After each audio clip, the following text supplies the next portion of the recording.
ونصلي ونسلم على رسوله الكريم أما بعد فأعوذ بالله من الشيطان الرجيم بسم الله الرحمن الرحيم لقد رضي الله عن المؤمنين إذ يبايعونك تحت الشجرة فعلم ما في قلوبهم فأنزل السكينة عليهم وأثابهم فتحا قريبا صدق الله العظيم۔ حاضرین محترم، یہ ماہ ذی-قعدہ ہے، حکمت والا مہینہ۔ اس ماہ مقدس میں ایک تاریخی معاہدہ ہوا حدیبیہ کے مقام پر مسلمانوں کے درمیان اور مکہ والوں کے درمیان، جسے بیعت رضوان کا نام دیا جاتا ہے۔ اسے صلح حدیبیہ کے نام سے بھی پکارا جاتا ہے، کیونکہ یہ تاریخی دستاویز اس ماہ مقدس میں تیار ہوئی۔ یہ تاریخی واقعہ اس ماہ مقدس میں رونما ہوا۔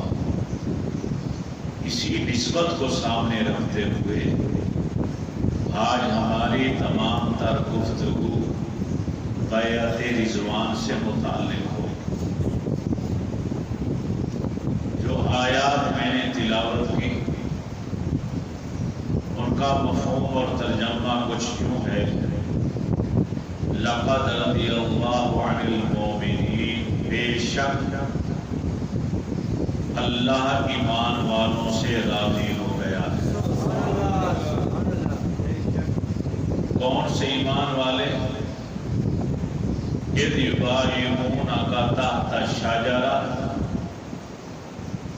جو درخت کے نیچے آپ کے ہاتھ پر بیعت کر رہے تھے۔ سبحان اللہ، سبحان اللہ۔ حاضرین محترم،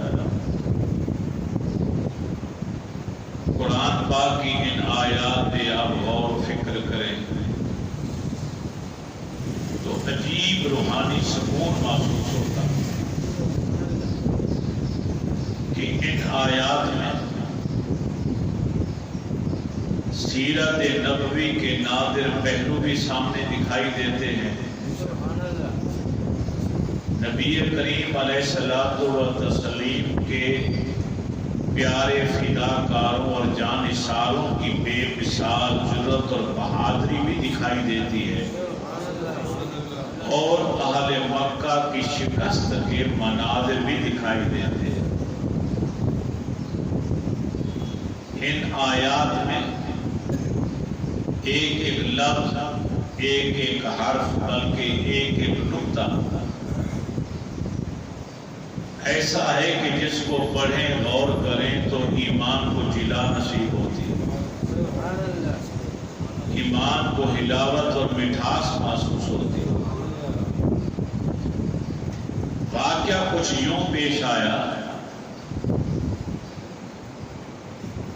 کہ ہجرت کے 6 سال نبی کریم علیہ الصلوۃ والتسلیم کو خواب میں ایک منظر دکھایا گیا۔ آپ نے وہ منظر صبح صحابہ کے سامنے زبان نبوت سے بیان کیا۔ اے میرے صحابہ، رات میں نے دیکھا ہے کہ آپ لوگ میرے ساتھ ہیں اور ہم مکہ میں داخل ہوئے، اللہ کے گھر کا ہم نے طواف کیا، عبادتیں کی، دعائیں مانگی، اور صفا مروہ کی سعی کی، اپنے سر کے بال منڈوا دیے، بال نے کتروا دیے۔ جب یہ منظر آقا علیہ السلام نے صحابہ کے سامنے بیان کیا تو صحابہ جن کا تعلق بالخصوص مہاجرین کے طبقہ سے تھا، جو مکہ کے رہنے والے تھے، نبی اور اسلام کی خاطر اپنا گھر بار چھوڑ کر یہاں آ چکے تھے، آج 6 سال ہو گئے اپنے وطن سے دور، جب خواب رسالت کو سنا تو ان کا دل مرغ بسمل کی طرح پھڑپھڑانے لگے، ان کا جی کرتا تھا کہ ہمیں پر لگ جائیں، ہم اڑ کر مکہ چلے جائیں، ان کی خوشی کی انتہا نہ لگا، کیونکہ ہر صحابی رسول کا عقیدہ تھا کہ نبی کا خواب بھی حق اور سچ ہوا کرتا ہے۔ اللہ کے رسول کو یہ مناظر اگر خواب میں دکھائی دیے ہیں تو اس کا مطلب ہے کہ اب وہ وقت انتہائی قریب آ چکا ہے کہ ہم ایک نئی آن اور نئی شان سے دوبارہ اپنے وطن میں مکہ مکرمہ میں داخل ہوں گے، اپنے وطن کی مٹی کو چومیں گے اور بیت اللہ کی زیارت بھی کریں گے، طواف بھی کریں گے۔ اللہ کے رسول نے صحابہ کرام کو تیاری کا آرڈر جاری کر دیا۔ بعد نے 2000 تعداد لکھی اور اکثریت نے 1500 تعداد لکھی، ہم 1500 پر اتفاق کر دیں کہ 1500 کے قریب صحابہ کرام جان نثار فداکار، جن میں حضرت ابو بکر صدیق بھی ہیں، حضرت عمر فاروق بھی ہیں، حضرت عثمان غنی بھی ہیں، مولا علی المرتضیٰ بھی ہیں، جلیل القدر صاحب تیار ہو گئے اور نبی علیہ السلام کی قیادت اور سیادت میں مدینہ منورہ سے مکہ معظمہ کے لیے روانہ ہو۔ اللہ کے رسول نے فرمایا کہ یہ ذیقعدہ ہے، اگلا ذی الحج ہے، حج کا سیزن بھی قریب ہے، ایسا کرتے ہیں کہ قربانی کے جانور بھی خرید لیے۔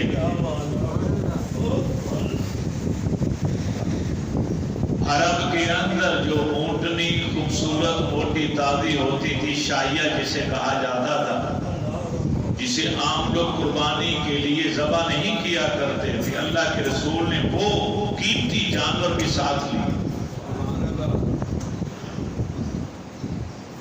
علم نبوت سے جانتے تھے کہ آگے مسائل کیا پیدا ہونے والے ہیں، خون خرابے سے بچنے اور بچانے کے لیے حرمت والے مہینہ پامال نہ ہو، اس کا تقدس پامال نہ ہو، تاکہ خانہ بدوشوں کو، قبائل کو، بدوی لوگوں کو اور مکہ والے اگر ان کے جاسوس آئیں انہیں دکھانے کے لیے کہ دیکھو ہم احرام کی حالت میں قربانی کے جانور ہمارے پاس ہیں، ہم لڑائی کی نیت سے نہیں آئے،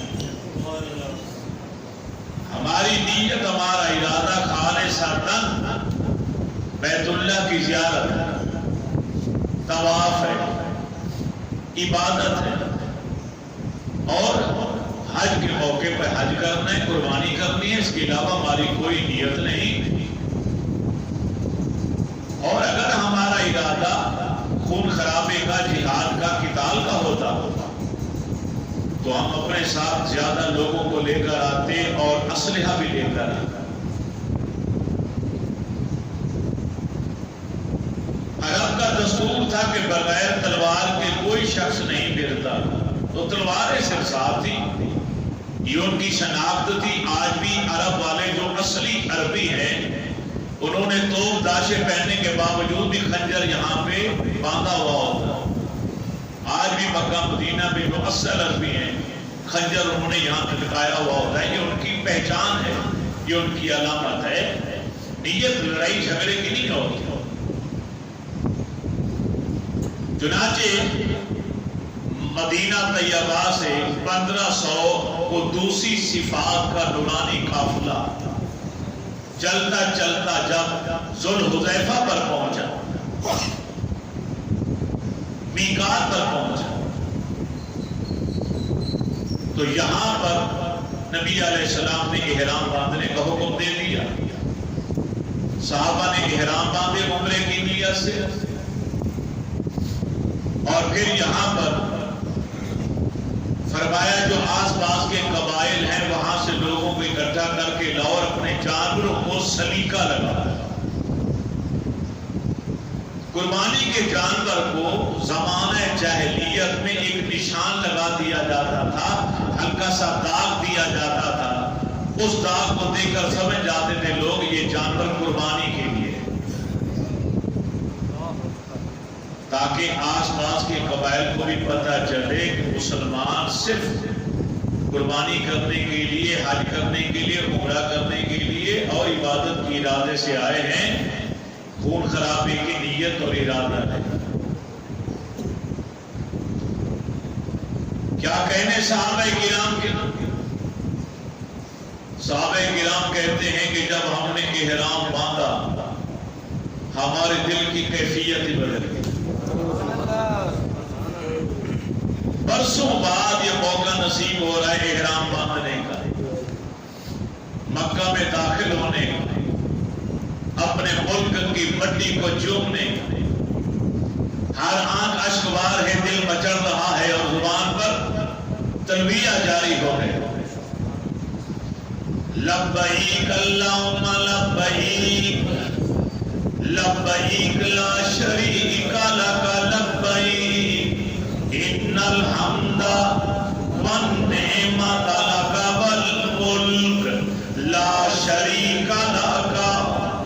زبان پر یہ ترانہ توحید کا جاری، آنکھوں کے سامنے بیت اللہ کے روپر پر مناظر، دلوں سے اٹھنے والی پرسوز دعائیں، صحابہ مچل رہے ہیں، رقص کرتے دکھائی دیتے ہیں، یوں لگتا ہے کہ ان کا من چاہتا ہے کہ کاش ہمیں پر لگ جائیں، ہم اڑ کر بیت اللہ شریف سے کعبہ میں پہنچ جائیں۔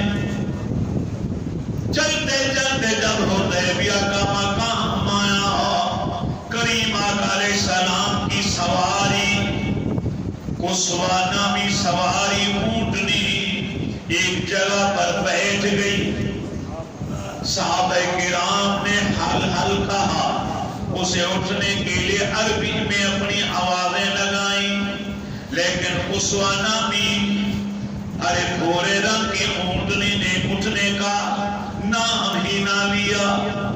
میری کریم آقا علیہ السلام نے زبان نبوت سے ارشاد فرمایا، اے میرے صحابہ، میری سواری کا یہ مجاز نہیں، یہ انداز نہیں کہ اپنی مرضی سے چلے یا اپنی مرضی سے بیٹھ جائے۔ میری سواری چلتی ہے تو رب کے حکم سے چلتی ہے، اور اگر کہیں بیٹھتی ہے تو میرے اللہ کے حکم سے۔ ارے معلوم ہوا پیغمبر کی سواری کی بات یا پیغمبر کے ہاتھ میں ہوتی ہے یا پیغمبر کے خدا کے ہاتھ میں۔ پیغمبر کی سواری اپنے سوار کو وہیں پر لے جائے گی جہاں جانے کے لیے میرا رب چاہے گا۔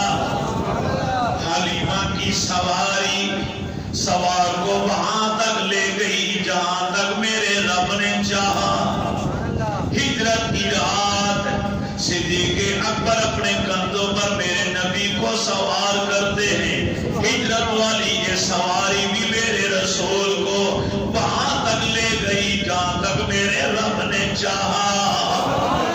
اور آج حدیبیہ کے مقام پر قصوہ آ کر بیٹھ گئی، یقیناً یہ بھی رب کی مرضی اور میرے اللہ کی منشا ہے۔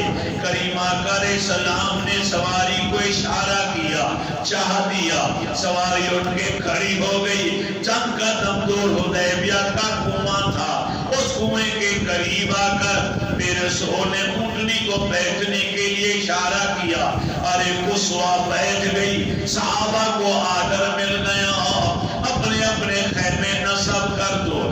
دور دراز کچھ فاصلے کے اوپر خیمے نصب کر دیے گئے۔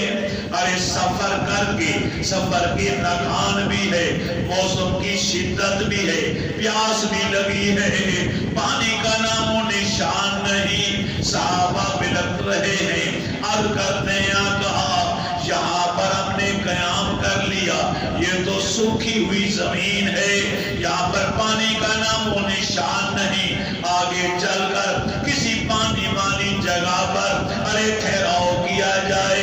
میرے کریم آقا نے فرمایا ارے پانی کا بندوبست تو میرا رب کر دے گا۔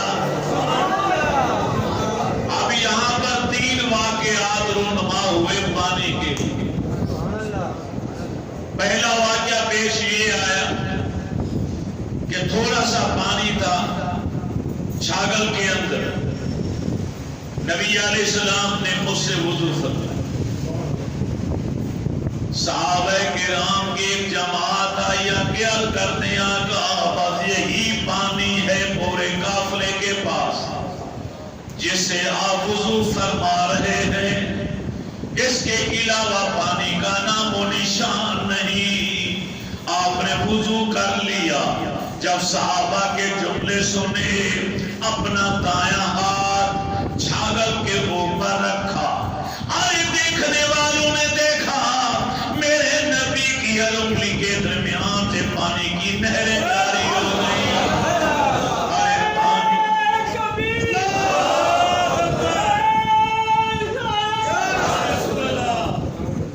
کسی نے صحابی سے سوال کیا کہ آپ لوگ کتنے تھے؟ کیا سوال کیا؟ کتنے تھے؟ جنگلوں سے نکلنے والا پانی سب نے پیا، وضو کیا، مشکیزیں بھرے، جانوروں کو پلایا، پھر بھی ختم نہیں ہوتا تھا، تھے کتنے؟ ظاہری بات تھی، وہ کہہ سکتے تھے کہ 1500 کے قریب لوگ تھے، مگر اگر کہہ دیتے کہ 1500 تھے تو جواب صحیح تھا، لیکن عشق سے محروم تھا۔ صحابی نے اپنے عشق کا اظہار کیا، تعداد بعد میں بتائی، پہلے اپنے عشق کو ظاہر کیا۔ فرمایا خدا کی قسم اگر ہم 1,00,000 بھی ہوتے تو پانی پھر بھی ہمارے لیے کافی تھا، یہ الگ بات ہے کہ ہم تو صرف 1500 تھے۔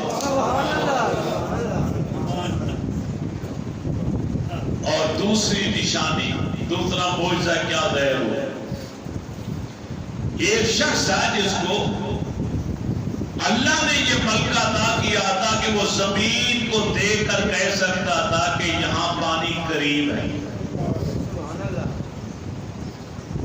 اللہ کے نبی نے اسے کہا معائنہ کر جگہ کا پانی کھود کے نکالا جائے، مگر بتا کے قریب ترین جگہ کون سی؟ وہ پورے گراؤنڈ کا علاقے کا معائنہ کرنے کے بعد آ کے کھڑا ہو کے اس طرح سر جھکا کے مسکرا کے کہنے لگا آقا آپ کے قدموں میں پانی انتہائی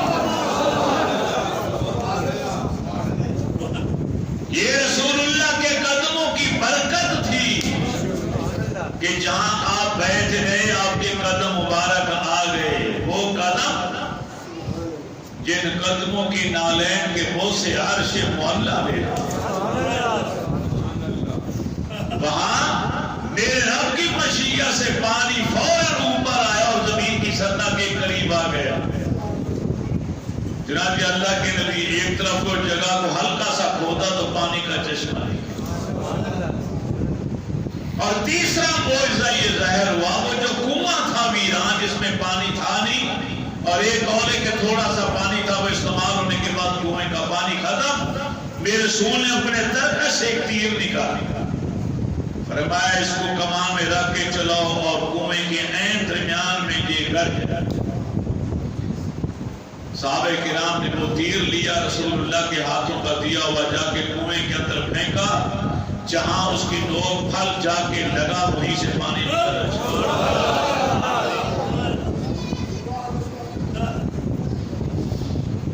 ادھر مکہ والوں تک خبر پہنچ گئی کہ مسلمان اپنے رسول کی قیادت میں حدیبیہ کے مقام پر آ گئے۔ حدیبیہ اور مکہ کے درمیان فاصلہ 11 کلومیٹر کا ہے۔ انتہائی قریب مکہ کے پہنچ چکے تھے کہ مکہ شہر نظر آتا، آثار دکھائی دیتے۔ اب مکہ والوں نے کیا کیا؟ فوری طور پر ہنگامی میٹنگ بلائی، مشاورت شروع ہوگی کہ کیا کیا جائے۔ جاسوس بھیجے، جاسوسوں نے آ کر اطلاع دی ابو جہل کا بیٹا اکرمہ 200 سواروں کے ساتھ جاسوسی کی نیت سے آیا، اور یہ نیت بھی تھی کہ اگر مسلمان آگے بڑھیں گے تو میں ان کا راستہ روکوں۔ ابو جہل کا بیٹا، یہ الگ بات ہے کہ بعد میں فتح مکہ کے موقع پر اللہ نے اس کو ایمان کی دولت نصیب فرمائی، اور آج ہم اس کو حضرت اکرمہ رضی اللہ تعالی عنہ صحابی رسول ہیں۔ مگر اس وقت تک کیونکہ ابو جہل کا بیٹا تھا، مکمل کافر تھا، تو جب یہ وہاں پہنچا مسلمانوں کے لشکر کے قریب 200 سواروں کے ساتھ، اس نے منظر کیا دیکھا؟ نماز کا وقت ہے اور مسلمان بڑے نظم و ضبط کے ساتھ صفیں باندھ کر کعبے کی طرف اپنا منہ کر کے نماز پڑھنے کے لیے کھڑے ہوئے۔ وہ منظر اس کے دل و دماغ میں بیٹھ گئے کہ یہ ہمارے خلاف کیسے ہو سکتے؟ جس کعبے سے ہم پیار کرتے ہیں اسی کعبے کی طرف اپنا رخ کر کے کھڑے، اپنی عبادت کرنے لگے۔ اللہ نے اکرمہ کے اوپر مسلمانوں کا روب اور دبدبا ایسا ڈالا، وہی کھڑا کھڑا پسینہ پسینہ ہو گیا، اس کی جرأت نہ ہوئی کہ آگے بڑھ کر نماز پڑھنے والے مسلمانوں پر پیچھے سے آگے حملہ کر، جرأت ہی نہ۔ سب سے پہلے مکہ والوں نے اپنا سفیر ابن ورقہ کو بھیجا، فضیل ابن ورقہ۔ اللہ کے رسول نے فرمایا ہم تو صرف عمرہ کی ادائیگی کے لیے، اللہ کے گھر کی زیارت کے لیے، اس کے علاوہ ہمارا کوئی ارادہ نہیں۔ وہ واپس گیا، اس نے ساری بات چیت جا کے مکہ والوں کو بتایا، مگر مکہ والے مطمئن نہ ہیں۔ انہوں نے عروہ بن مسعود سے کہا کہ تم جاؤ،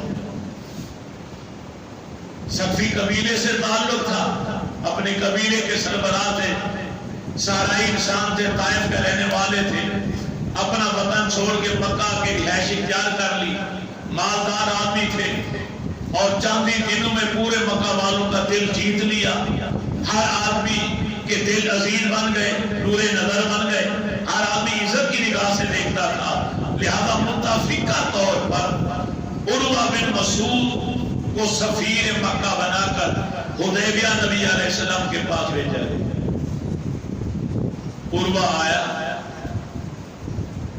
نبی علیہ السلام نے فرمایا عروہ کو مکمل اجازت ہے ہر خیمے کی جا کر تلاشی لے، ہر جگہ جا کر دیکھے کہ ہمارے پاس کوئی ہتھیار نہیں ہے، کیونکہ ہم جنگ کی نیت سے آئے ہیں، ہم تو صرف اللہ کے گھر کو دیکھنے کے شوق لے کر آئے۔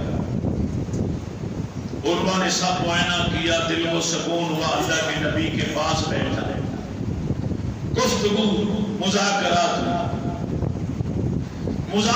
کرتے کرتے عروہ نے میرے رسول کی داڑھی مبارک، رشک مبارک پر ہاتھ لگا کر گفتگو کرنا چاہی۔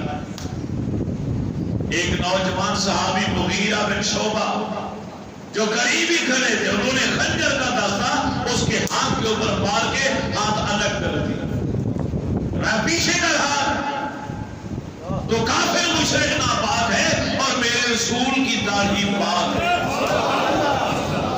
تیری جرأت کیسے ہوئی ہاتھ لگانے کی؟ پیچھے ہو کے بیٹھ۔ اس کے منہ سے پھر نکلا، اے عبداللہ کے دور یتیم، اگر جنگ چھڑ گئی تو یہ مختلف قبائل سے تعلق رکھنے والے دیہاتی غریب غربا لوگ کیا آپ کا ساتھ دیں گے؟ یہ تو جان بچا کے بھاگ جائیں گے۔ صدیق اکبر رضی اللہ تعالی عنہ نے میان سے تلوار نکالی، فرمایا عروہ اگر تو سفیر بن کر نہ آتا تیری اس بے حقی پر تیرا سر تن سے میں جدا کر دیتا ہوں۔ میرے نبی جس کا میں کلمہ پڑھتا ہوں، آپ نے سفیر پر ہاتھ اٹھانے سے منع کیا ہوا، ایسا جملہ تمہارا منہ سے نہ نکالا۔ ہم نے اپنے نبی کی خاطر اپنا گھر بار چھوڑا، ماں باپ بیوی بچے چھوڑے، کاروبار چھوڑا، زمینیں چھوڑی، اپنا وطن چھوڑا۔ کیسے نے چھوڑا کہ مشکل گھڑی میں اپنے نبی کا ساتھ نہیں دیں گے؟ ہم اپنا سب کچھ اپنے رسول کی آن پر قربان کرنے کے لیے ہر لمحہ تیار ہیں۔ عروہ کو اب پتہ چلا کہ یہ ابو بکر صدیق ہیں رضی اللہ تعالیٰ۔ وہ گفتگو بھی کرتا رہا، حالات کا جائزہ بھی لیتا رہا کہ اگر جنگ کے علاوہ کوئی اور حل نہ نکلا تو میں اندازہ تو لگاؤں کہ یہ جان نثار اپنے رسول کو کتنا چاہتے ہیں، کتنا پیار کرتے ہیں اپنے نبی سے۔ حضرت مسور رضی اللہ تعالیٰ عنہ بن مخرمہ وہ راوی ہیں، اور یہ حدیث بخاری شریف کے اندر موجود ہے اور مسلم شریف کے اندر بھی موجود ہے، متفق علیہ حدیث پاک، گارنٹی والی پکی، کسی مسئلہ کا اس کے اوپر اختلاف اور اعتراض نہیں۔ جب یہ عروہ واپس مکہ گیا تو مکہ والوں کا ہجوم اکٹھا ہو گیا، بڑے بڑے سردار بیٹھ گئے۔ عروہ کھڑا، اے عروہ بتا وہاں پہ کیا دیکھ کر آیا؟ مذاکرات کہاں تک پہنچے؟ عروہ نے وہاں جو تقریر کی وہ بخاری شریف کے اندر موجود ہے۔ اس نے کہا واللہ، مجھے قسم ہے اللہ کا، وفدت علی الملوک، وفدت علی قیصر و کسری والنجاشی، ما رأیت ملکا قط یعظم اصحابہ ما یعظم اصحاب محمد اللہ کی قسم کھا کے سچ کہہ رہا ہوں۔ اے مکہ والو سنو، میں نجاشی کے دربار میں گیا، میں روم کے بادشاہ قیصر کے دربار میں گیا، میں ایران کے بادشاہ کسری کے پاس بھی گیا، مگر ایسا ادب، ایسی تعظیم، ایسی محبت، ایسا احترام میں نے کسی بادشاہ کا ہوتے ہوئے نہیں دیکھا جتنا ادب اور جتنی تعظیم میں نے عبداللہ کے پورے یتیم محمد عربی کی ہوتی دیکھی۔ عروہ کی تقریر سنی تو سناٹا چھا گیا۔ ایک شخص بولا عروہ ہمیں ڈرانا، بات پوری کر بتا کیا دیکھ کر آیا؟ اس نے کہا میں نے منظر دیکھا، فَإِن تَبَصَّرَ قَالُوا يَقْتَتِلُونَ عَلَىٰ وُضُوئِهِ، میں نے مسلمانوں کے نبی کو دیکھا کہ جب انہوں نے وضو کرنا چاہا تو غلاموں نے وضو کا استعمال شدہ پانی کا ایک قطرہ بھی زمین پر نہیں جانے دیا، حالانکہ جسم کو پانی لگ کر جو الگ ہوتا ہے وہ ہمارے نزدیک ناپاک ہے، اس سے پھر پاکی حاصل نہیں کی جا سکتی، لیکن یہ جسم تو رسول اللہ ہے۔ کیا کہنے صحابہ کے عشق کے، دنیا میں ایسا عاشق پیدا ہی نہیں ہو سکتا جو اس قدر عشق کا زاویہ اختیار کرے جو صحابہ نے عشق کیا۔ اور میں نے دیکھا وَإِذَا تَكَلَّمَ کہ جب انہوں نے گفتگو کی خَافَتْ وَصَاحَتُ مِنْدَهُ، جب انہوں نے بولنا چاہا تو 1500 صحابہ نے اپنی زبانیں بند کر لی، یہاں تک کہ اپنی سانسوں تک کو روک لیا کہ ہمارے رسول کچھ ارشاد فرمانا چاہتے ہیں۔ دربار نبوی میں ارے اونچی آواز میں بولنا کیا سانس لینا بھی بے ادبی ہے.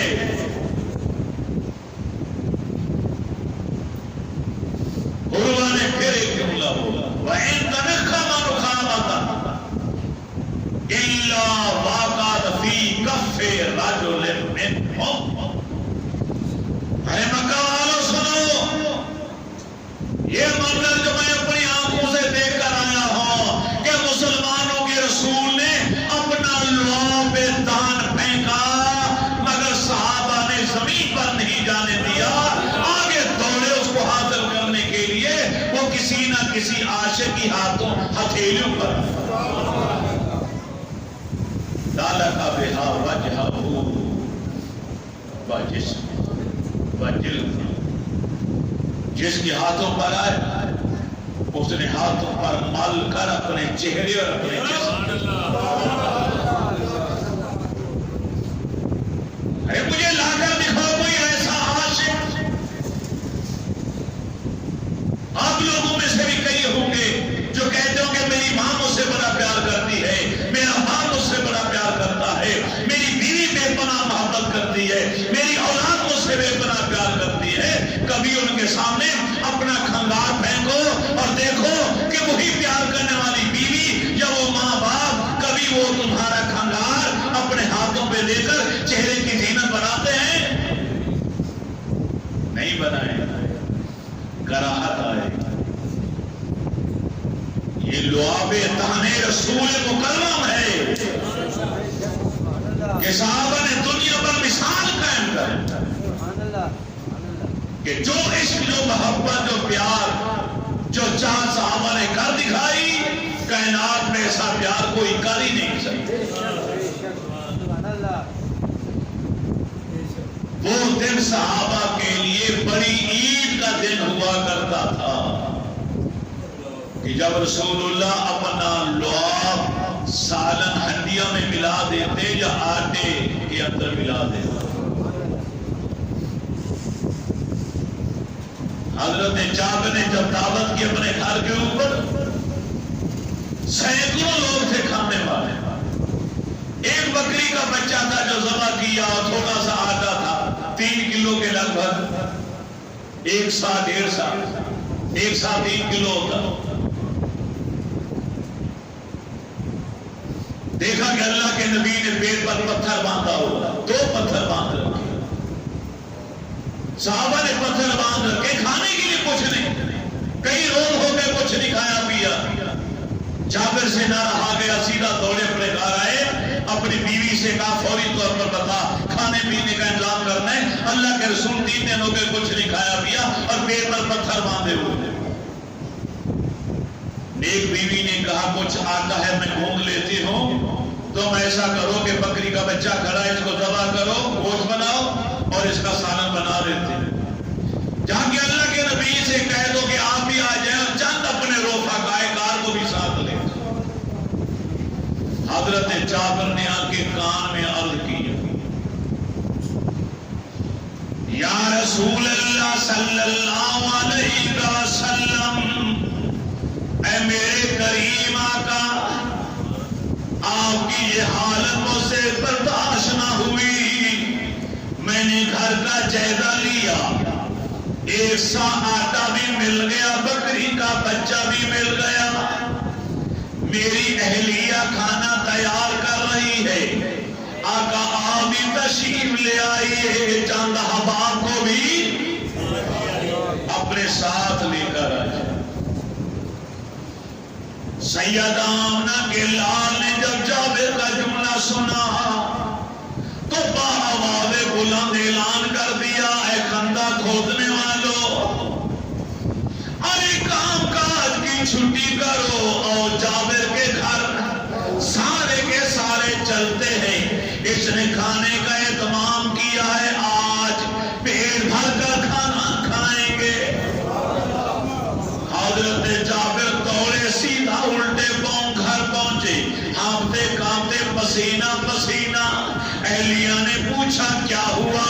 آپ کے کہنے پر میں نے رسول اللہ کے کان میں جا کر آہستہ سے دعوت دی، مگر کریم آقا نے تو سینکڑوں لوگوں کو ارے دعوت دے دی ہے، اب یہ کھانا پورا کیسے ہوگا؟ اہلیہ مسکرا کے کہنے لگی ہمارے مہمان ہیں اللہ کے نبی یا چند لوگ، باقی جتنے آ رہے ہیں وہ ہمارے مہمان نہیں، وہ اللہ کے رسول کے مہمان ہیں۔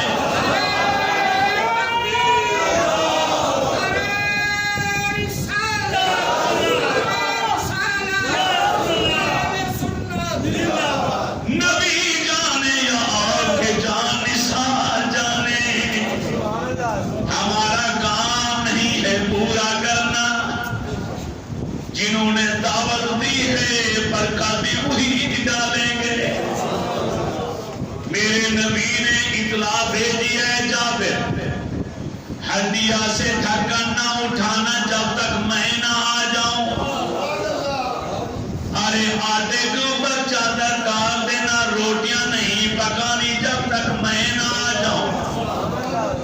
حضرت جابر کہتے ہیں اللہ کے رسول تشریف لے آئے، آپ نے فرمایا چادر ہٹاؤ، میں نے چادر ہٹائی، آپ نے اپنا لعاب دہن آٹے کے اوپر لگا دیا، فرمایا سالن والی دیگچی کا ڈھکن اٹھاؤ، میں نے ڈھکن اٹھایا، میرے نبی نے اپنا لعاب دہن ارے ہنڈیا کے اندر ڈال دیا، فرمایا اے جابر تیری اہلیہ ایک ہے سینکڑوں لوگ ہیں، ارے روٹیاں کتنا جلدی پکا نہیں پائے گی، آس پاس کی ہمسائیوں کو بھی بلا لے، آٹے میں کمی نہیں آئے گی، آ جائیں اور روٹیاں پکانے شروع کر۔ اے جابر کمرے کے اندر جتنے لوگ ہیں ان کے بیٹھنے کی جتنی گنجائش اتنے افراد کو لاتے جاؤ، ارے صحابہ آتے چلے گئے، یہاں ایک عجیب دکھ بھرا واقعہ بھی پیش آیا۔ حضرت جابر کے دو بچے تھے، جابر بکری کا بچہ ذبح کر کے گوشت بنا کے چلے گئے نبی کی بارگاہ میں، بڑے بھائی نے چھوٹے سے کہا آؤ جس طرح ابا جان نے بکری کے بچے کو ذبح کیا تھا تم لے دو میں تمہیں ذبح کروں۔ بڑے بھائی نے چھوٹے کو لٹایا، چھری چلا دی، خون میں لت پت تڑپنے لگا، چیخو پکار ہو گئی، جابر کی اہلیہ روتی ہوئی دوڑی، بڑا بھائی ڈر کے مارے مکان کی چھت پر چڑھ گیا، ماں پیچھے بھاگی پکڑنے کے لیے، اس نے چھلانگ لگا دی، گردن کا منکا ٹوٹ گیا، یہ بچہ بھی شہید ہو گیا، وہ بچہ بھی گھر کے اندر فوت کی ہوگی، دو بچے تھے دونوں قربان۔ پتہ چلا اللہ کے نبی آ رہے ہیں، حضرت جابر آئے کہ اللہ کے رسول آ رہے ہیں، اہلیہ نے کہا پہلے یہ بھی سن لو یہ واقعہ ہو چکا۔ جابر کی چیخ نکلی، دوسرے ہی لمحے اپنے آنسو صاف کر لیے، گھر والی سے کہا اپنا چہرہ دھو ڈالو، اللہ کے نبی کو مسکراتا ہوا چہرے دے، ہم نے ملنا ہے، اگر آپ تک بات پہنچی کہ میرے بچے فوت ہو گئے، میرے گھر میں فوت کی ہوگی، اللہ کے رسول ہمارے گھر کا کھانا نہیں کھائیں، کئی دنوں سے کچھ نہیں کھایا، وہ بچوں کی بات بعد میں کر لیں گے، پہلے رسول اللہ کو مسکرا کے ہنس کے ملیں گے اور کھانا کھلائیں گے، جب اللہ کے نبی کھانا کھا لیں گے، آپ کے یار کھانا کھا لیں گے، پھر رو کے عرض کروں گا آقا جانے سے پہلے میرے بچوں کا جنازہ بھی پڑھاتے جائے۔ سید آمنہ کے لال آ کر بیٹھ گئے، دسترخوان بچھ گیا، ارے صحابہ آتے چلے گئے، کھانا کھاتے چلے گئے، میرے نبی کا فرمان تھا پیٹ بھر کر کھانا کھائیے، کوئی بھوک رکھ کر کھانا نہ کھائے، ارے جو بھی ہڈیاں ہوں ایک طرف رکھتے چلے جانا، اس کو توڑنا نہیں، ہڈیوں کو صحیح سلامت رکھنا ہے. ارے گوشت کھاتے چلے گئے, روٹی کھاتے چلے گئے, 14-15-100 افراد ارے کھانا کھا لیا. اللہ نے آٹے میں بھی برکت ڈال دی, ارے گوشت میں بھی برکت ڈال دی, شوربے میں بھی برکت ڈال دی, ارے ذائقے میں بھی برکت ڈال دی, نمک مرچ مصالحے میں بھی. جب سارے صحابہ کھا کے چلے گئے, پتہ چلا آقا آپ رہتے ہیں یا 2-4 آپ کے قریبی رہتے ہیں یا اہل خانہ رہتے ہیں. سب صحابہ سیر ہو کر ارے کھا کے چلے گئے. فرمایا آؤ بیٹھو. صحابہ بیٹھ گئے. آئے جابر تم بھی بیٹھو, اپنی اہلیہ کو بھی بلاؤ. میرے نبی کی آواز گونجی, اے جابر اپنے دونوں بچوں کو بھی لے کر آؤ. یہ کیسے ہو سکتا ہے کہ اللہ کے رسول کھانا کھائیں اور گھر والے بھوکے رہ جائیں؟ اہلیہ تڑپنے لگ گئی کہ اب کیا جواب دیں. حضرت جابر کو اللہ نے شعور عطا فرمایا, محبت رسول میں غرق ہو چکے تھے. ارے اس جملے پر غور کیا. میرے نبی نے فرمایا اپنے بچوں کو لے کر آؤ. اور کر دیا کہ وہ تو سو رہے ہیں. فرمایا اٹھاؤ نے اور ہمارا کہو, اللہ کے رسول بلا رہے ہیں.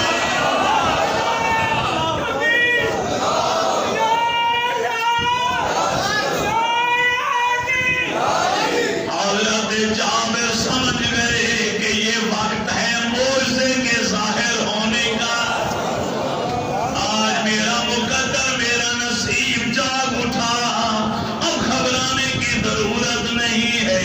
ارے جن کا خالی نام لیا جائے تو درجنوں سمے چل کے آ جاتے ہیں, جن کے ایک اشارے پر ادھے کنکریاں کلمہ پڑھنا شروع کر دیتی ہیں. اس نبی نے فرمایا میرا نام لے کر اٹھاؤ نے.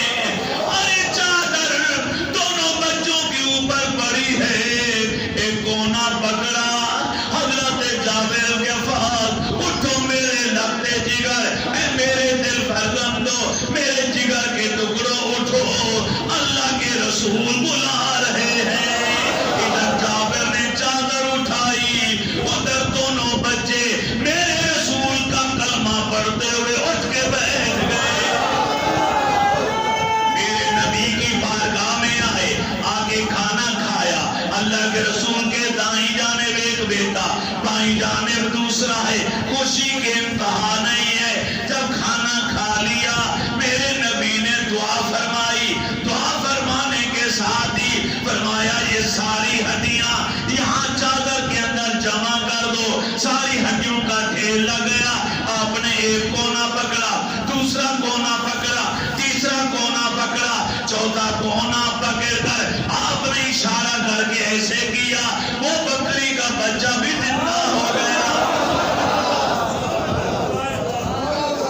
حضرت جابر کو آپ نے کھانا بھی کھا لیا, صحابہ نے بھی کھا لیا, اور وہ بچہ جو بکری کا ذبح ہوا تھا وہ بھی واپس مل گیا. اہلیہ فرماتی ہے میں نے دیکھا, میں حیران ہو گئی. میں نے کہا جابر یہ تو وہی ہے, وہی کان ہے, وہی آنکھیں ہیں, وہی رنگت ہے. یہ اللہ کے رسول کا معجزہ. معجزہ اسے کہتے ہیں جو یہاں پر انسانی عقل عاجز آ جائے. معجزہ عاجز کر دینے. تو یہاں پر بھی میرے رسول کا معجزہ ظاہر ہوا, اور میرے نبی نے ہاتھ رکھا چھاگل کے اوپر تو پانی کی نہریں جاری ہوئی. آخر میں مکہ والوں نے سہیل بن عمرو کو اپنا آخری سفیر بنا کر دیا. وہ آئے, آ کے گفتگو ہوئی, مذاکرات ہوئے, کیونکہ یہ خطیب قریش کے نام سے جانے پہچانے جاتے. انتہائی نرم مزاج, زیرک انسان, صلح پسند انسان. جب قاصد نے آگے نبی علیہ السلام کی بات کے بعد کیا, آقا سہیل آیا ہے. فرمایا مبارک کو کام بن جائے گا. کیونکہ رب نے ہمارا کام آسان کرنے کے لیے ہی سہیل کو بھیجا ہے. سہیل نکلے سہل سے، اور سہل عربی کا لفظ ہے جس کا معنی آسان ہے. اللہ کے نبی نام سنتے تھے، بولتے تھے، پڑھتے تھے اور کوئی سنتے تھے، اسی سے آپ فوری طور پر علم نبوت کو سامنے رکھتے ہوئے مفہوم اور مطلب پیارا سا نکال کے بیان کر دیا کرتے. صلح نامہ حدیبیہ، سہیل بن عمرو سفیر مکہ اور میرے نبی کے درمیان لکھا جانے لگا. اس تاریخی دستاویز کو لکھنے کے لیے بہت بڑے صحابی جلیل القدر حد العظیم، بہت بڑے دانشور مولا علی المرتضی شیر خدا رضی اللہ تعالی عنہ کی ڈیوٹی لگی. مگر یہاں میں بتانا ضروری سمجھتا ہوں کہ سہیل کے آنے سے پہلے میرے رسول نے اپنا سفیر اپنے داماد حضرت عثمان غنی کو مکہ بھیجا کہ تم مکہ والوں کو جا کر میری طرف سے بتاؤ کہ ہم جنگ کی نیت سے نہیں آئے، عمرہ کرنے کا ارادہ ہے، طواف کعبہ کرنا چاہتا، اللہ کے گھر کی زیارت کا شوق ہے. ابو سفیان کہنے لگا ہے عثمان تم ہمارے عبید ہو، صحیح پہ زبان نے تمہیں اپنی امان اور پناہ میں لے لیا ہے، ہم ان کی قدر کرتے. پھر تم مکہ میں داخل ہو چکے ہو، تاجر ہو، کاروباری معاملات میں ہم تمہاری عزت کرتے ہیں، تمہارے رسول کو ہم اجازت نہیں دیں گے کہ وہ مکہ آئیں اور طواف کعبہ کریں. تم کیونکہ آ چکے ہو ہم تمہیں کھلی اجازت دیتے ہیں، جو اللہ کا گھر سامنے ہے اس کی زیارت بھی کرو، طواف بھی کرو. حضرت عثمان غنی نے جب یہ جملہ سنا تو آپ کی آنکھیں سرخ ہو گئی جیسے خون اترا ہے. آپ نے فرمایا ابو سفیان تو نے کیسے سوچ لیا کہ میں اپنے رسول کی مرضی اجازت کے بغیر طواف کعبہ کروں گا؟ ارے طواف کعبہ تو دور کی بات ہے، میں اپنے نبی کی اجازت کے بغیر تو بیت اللہ کو تکنا بھی گوارا نہیں.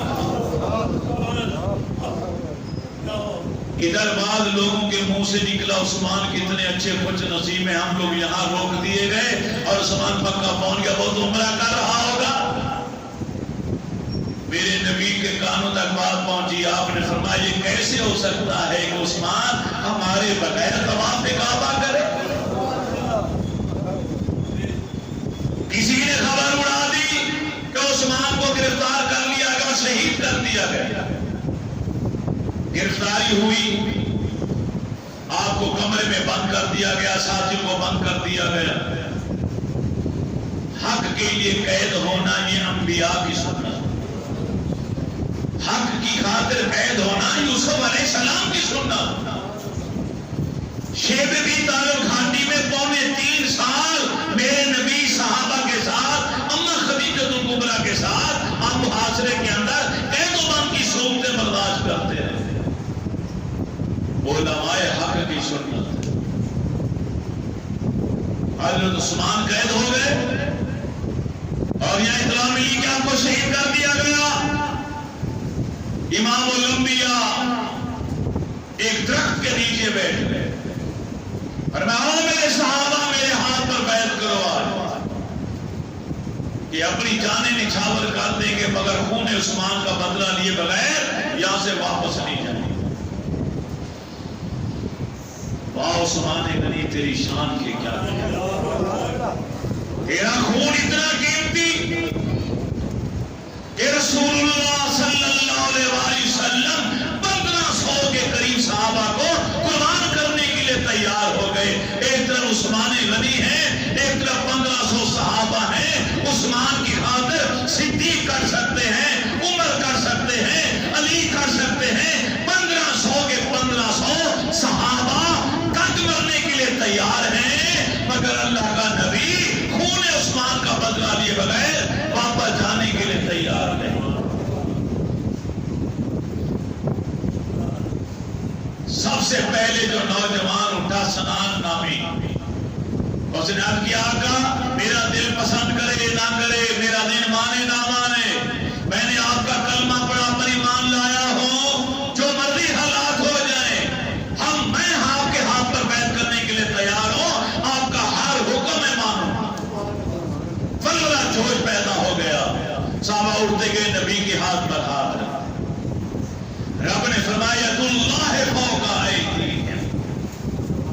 نیچے نبی کا ہاتھ ہے، اوپر صحابہ ہاتھ رکھ رہے ہیں۔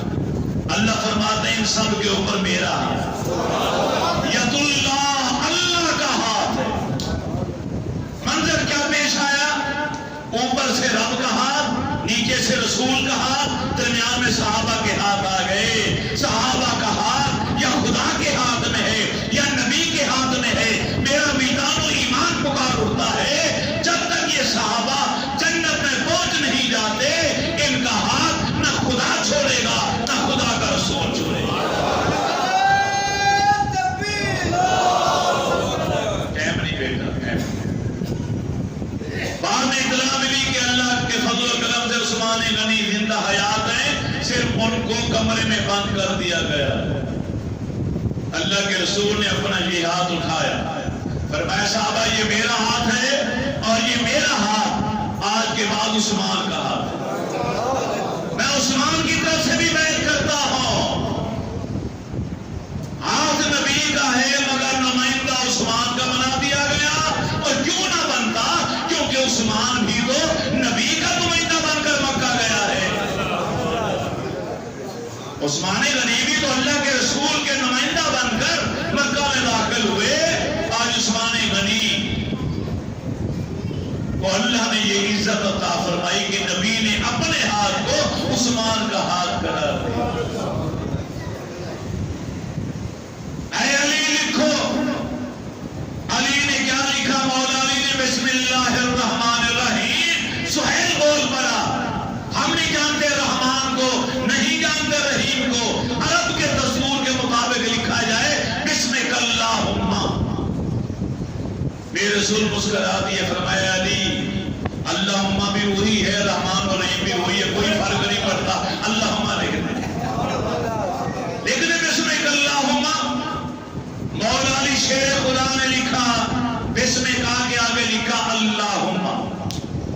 اب آگے حضرت علی نے لکھا حالا ما قاوا علیہ محمد رسول اللہ۔ یہ وہ دستاویز ہے جس کو تسلیم کیا اور جس کا فیصلہ کیا اللہ کے رسول نے۔ سہیل پھر بول پڑا، ہمارا اور آپ کا جھگڑا تو اسی بات پر ہے کہ آپ اپنے آپ کو اللہ کا رسول کہتے ہیں، جبکہ ہم آپ کو اللہ کا رسول مانتے نہیں ہیں۔ اگر رسول اللہ کا لفظ لکھا گیا اور میرا انگوٹھا لگ گیا تو جھگڑے ہی ختم، پھر تو قانونی طور پر ہم نے آپ کو اللہ کا رسول مان لیا۔ لہذا رسول اللہ کا لفظ کاٹا جائے، اس کے اوپر صرف ابن عبداللہ لکھا جائے۔ میرے نبی نے فرمایا ہو یا علی، اے علی مٹا دو، کوئی فرق نہیں۔ میرے نام کے آگے جو رسول اللہ تم نے لکھا ہے اس کو کاٹو، اس کی جگہ ابن عبداللہ لکھو۔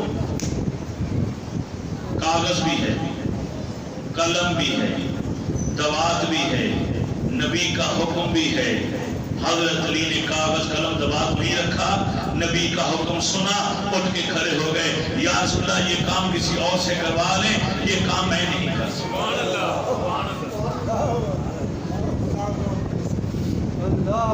نبی علیہ السلام کے آخری ایام علالت میں آپ نے کاغذ قلم مانگا۔ حضرت عمر نے کہا گنا کتاب اللہ و سنت رسول اللہ، یا رسول اللہ اللہ کی کتاب اور آپ کی سنت ہمارے لیے کافی ہے، کسی اور دستاویز کی ضرورت نہیں۔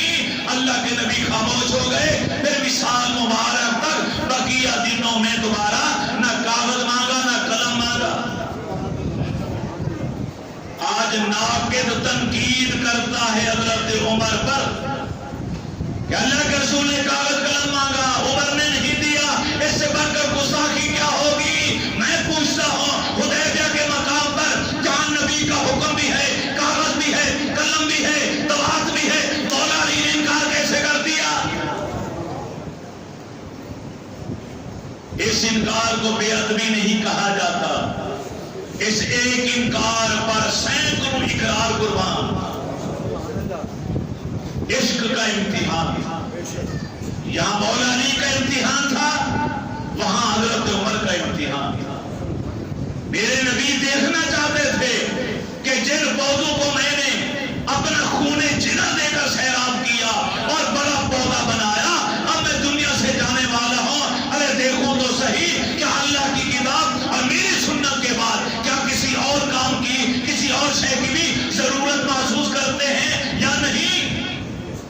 حضرت عمر کے جواب سے ٹھنڈ پڑ گئی کلیجے میں. میرے نبی کو یقین ہو گیا میرے صحابہ ہدایت کے چلتے پھرتے ستارے ہیں، ٹپو ہیں، خزانے ہیں، انہیں کوئی گمراہ نہیں کر سکتا. جب حضرت عمر نے کہا اللہ کی کتاب اور آپ کی سنت ہمارے لیے کافی ہے. حضرت عمر بھی 100/100 نمبر لے کر کامیاب، اور مولا علی شیر خدا رضی اللہ تعالی عنہ بھی 100/100 نمبر لے کر اس عشق کے امتحان میں کامیاب. ابھی دستخط ہونے والے تھے اسی سہیل بن عمر کا بیٹا ابو جندل، جس کا اصلی نام تھا آس. ابو جندل کنیت عین الف صاد، آس نام تھا. ہاتھوں میں ہتھ کڑیاں، پیروں میں بیڑیاں. 11 کلومیٹر کا فاصلہ طے کر کے قید خانے سے بھاگ کر یہاں پہ پہنچا ہے. یہ عجیب اتفاق ہے رب کا کہ باپ کفر کا نمائندہ بن کر بیٹھا ہے اور بیٹا اسلام کا نمائندہ بن کر آیا. یہ شان تو میرے رب کی ہے بھائی، سبحان اللہ کہو. اتنی کنجوسی بھی اچھی نہیں. 2-3 آدمی سبحان اللہ کہتے ہیں، باقی سارا مجمع گنگ رہتا ہے. اللہ کے گھر کو گواہ بنایا کرے ہر جمعے، ہر اچھی بات پہ سبحان اللہ کا کرے. ابو جندل نے آگے اپنی داستان غم سنائی، صحابہ تڑپ اٹھے. ایک اشارہ میرے نبی کا ہوتا تو مکہ کی اینٹ سے اینٹ بجا دیتا. میرے نبی نے فرمایا سہیل ابھی دستخط نہیں ہوئے معاہدے کے اوپر، لہذا ابو جندل ہم تمہیں نہیں دیں گے. اس نے کہا یہ معاہدے کی شرط ہے کہ مکہ سے کوئی بھاگ کر یہاں پر آئے گا تو آپ اس کو ہر صورت واپس کریں گے. مدینے سے کوئی مسلمان اگر بھاگ کر مکہ جائے گا ہم اسے واپس نہیں کریں گے. یہ شرط اگر یہ سین نہیں ہوئے، دستخط نہیں ہوئے، انٹھے نہیں لگے، مگر معاہدے کی شرط تو آپ نے تسلیم کی ہے نا. میرے نبی نے پھر فرمایا اتمام حجت کو سامنے رکھتے ہوئے، اے سہیل میں اللہ کا رسول تجھ سے تیرا بیٹا مانگتا ہوں، تو اپنا بیٹا میری خاطر مجھے دے دے.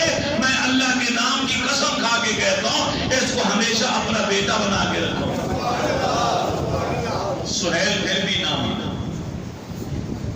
میرے نبی نے فرمایا یا ابا جندل اصبر واحتسب فإن اللہ تبارک و تعالی جائل لک والے ممن معک من المستضعفین فرجا و مخرجا. اے ابو جندل واپس چلا جا اپنے باپ کے ساتھ مکہ، بھاگ کر آنا، پھر واپس جانا، موت کے منہ میں جانا.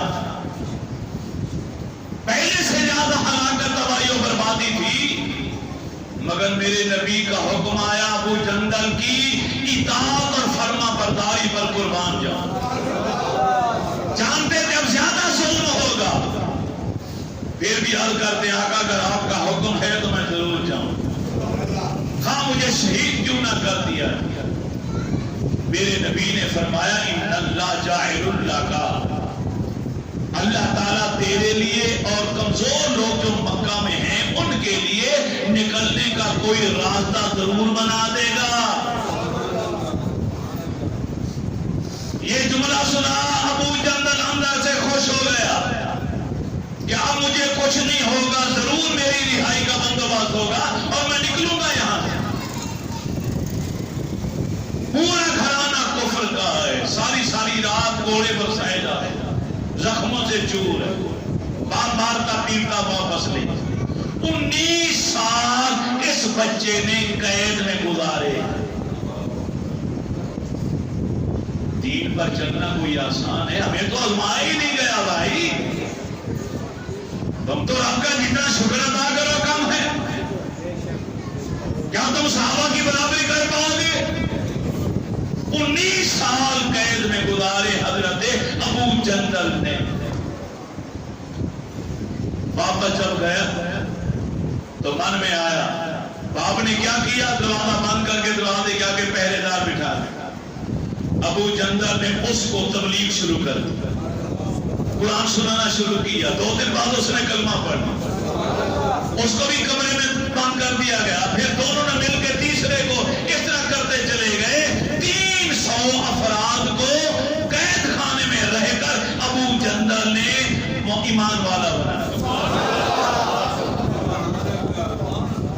ہم کون سی دین کی خدمت کر رہے ہیں؟ ہم تو مسلمانوں کو بھی کافر بنانے پہ تلے ہوئے ہیں۔ ہم ایک دوسرے پہ فتوے لگاتے ہیں، یہ کافر، وہ کافر، وہ کافر۔ دین کی خدمت تو ایسے لوگوں نے کی ہے جو اصلی کافروں کو کلمہ پڑھایا اور جہنم کی آگ سے رہائی دلائی۔ 300 افراد قید خانہ تبلیغ اسلام کا مرکز و محور بن گئے۔ اور ادھر ابو بصیر مکہ سے بھاگے مدینہ آئے، 2 آدمی بھیج دیے گئے مکہ والوں نے واپس لینے کے لیے۔ میرے رسول نے فرمایا معاہدے کی شک کی روح سے ابو بصیر واپس جاؤ۔ آقا یہاں سے جانے کا حکم ہے یا مکہ پہنچنے کا بھی؟ فرمایا بس مدینے کی حدود سے نکل جاؤ۔ خوش ہو۔ حدود مدینہ سے نکلنے کے بعد ذوالحلیفہ کے اوپر جب پہنچے تو وہاں وہ تھک کر کے بیٹھے کھجوریں کھانے لگے۔ ابو بصیر نے ایک سے کہا تیری تلوار بڑی پیاری خوبصورت دکھائی دیتی۔ اس نے کہا ہاں بڑی دنیا تعریف کرتی ہے۔ کہتے ذرا دکھاؤ تو سی میں بھی دیکھوں۔ اسے بھول گیا یہ کہتی ہے ہم اس کو لے کر جا رہے ہیں مکہ۔ اس نے اپنی تلوار دی، اسی تلوار سے ابو بصیر نے اس کا سر اڑا کے رکھ دیا۔ دوسرا بھاگ گیا۔ اب آپ نہ مکہ گئے نہ مدینہ گئے، مقام عیس پر جو ساحل سمندر پر تھا وہاں کے ڈیرا لگا۔ المختصر مکہ سے لوگ بھاگتے تھے مسلمان، مدینے نہیں جاتے تھے ابو بصیر کے ڈیرے پر۔ پوری فوج تیار ہو گئی، قریش کا جو بھی قافلہ گزرتا اسے لوٹ لیتے۔ مکہ والوں نے آدمی بھیجے مدینہ طیبہ اللہ کے رسول کی بارگاہ میں، ہم حدیبیہ کے معاہدے کی شک کو منسوخ کرنے کا اعلان کرتے ہیں، لہذا آج کے بعد اگر کوئی مسلمان مکے سے بھاگ کر آپ کے پاس آ جائے آپ رکھ لیں، ہمیں مت واپس دیں۔ 2 سال کے عرصے میں ابو بصیر نے ساحل سمندر پر رہ کر مکہ والوں کا جینا دھوبر کر دیا، ان کا غرور پاش پاش کر دیا۔ حضرت ابو جندل بھی یہاں سے بھاگے سیدھا ابو بصیر کے ڈیرے پر۔ 19 سالہ قید کاٹ کر وہاں پہنچے۔ جب اس تحریر کو معاہدے کی شک کو منسوخ کیا جانے لگا، اللہ کے نبی نے فرمایا لکھ کر دو کہ ہم خود یہ شک منسوخ کر رہے ہیں۔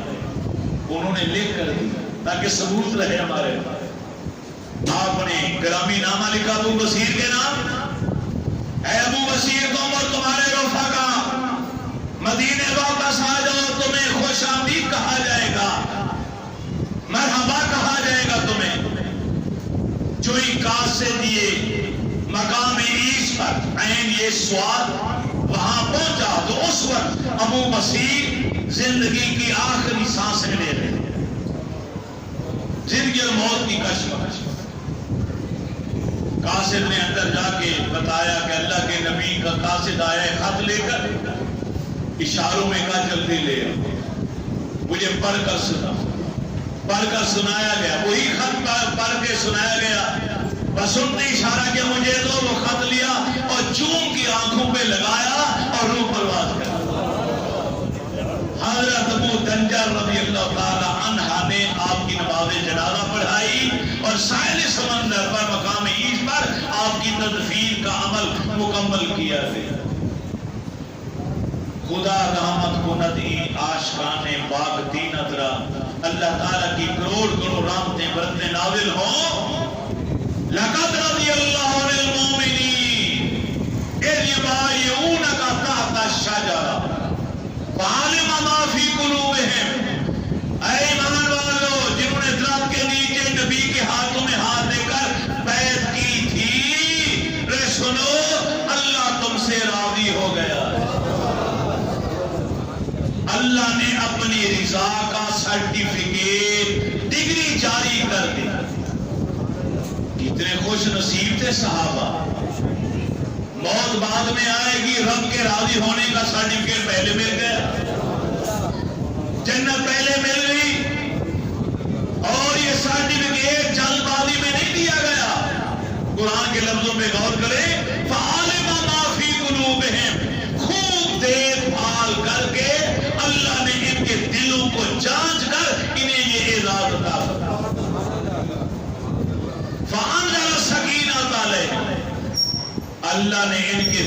پر تسکین کو اتارا، ان کے دل مطمئن ہو گئے، سکون ہو گیا۔ بعض شکوں کی وجہ سے بعض صحابہ کے دل مجھائے ہوئے تھے، رب نے سکینت کو اتارا اور صحابہ مطمئن ہو گئے کہ ضرور ان کے اندر حکمتیں ہوں گی جس کا علم ہمیں نہیں۔ آگے چل کر ثمرات سامنے آئیں گے اور ایک ایک ثمر سامنے آتا چلا ہے۔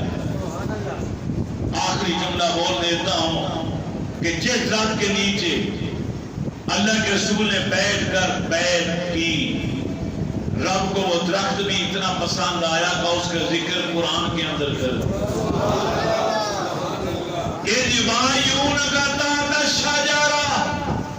ککر کا درخت ہے، کانٹوں والا پھلدار درخت، دیکھتے منہ دیکھتے رہ گئے اور کانٹوں والا درخت باقی شاہجہاں کا ذکر قرآن کے صفحات پر، شاہجہاں کا ذکر رحمان کی زبان۔ پتہ یہ چلا اگر ایک درخت کی نسبت بھی اللہ رسول کے ساتھ ہو جائے اسے بھی بلندی مل جاتی ہے، اور اگر کلمہ گو مسلمان اپنے رب رسول اپنے دین سے رشتہ مضبوط کر لے، اس کو کس قدر عروج اور بلندی و ترقی نصیب ہوگی، اس کا اندازہ نہ میں لگا سکتا ہوں نہ آپ لگا سکتے ہیں۔ وما علینا الا البلاغ المبین۔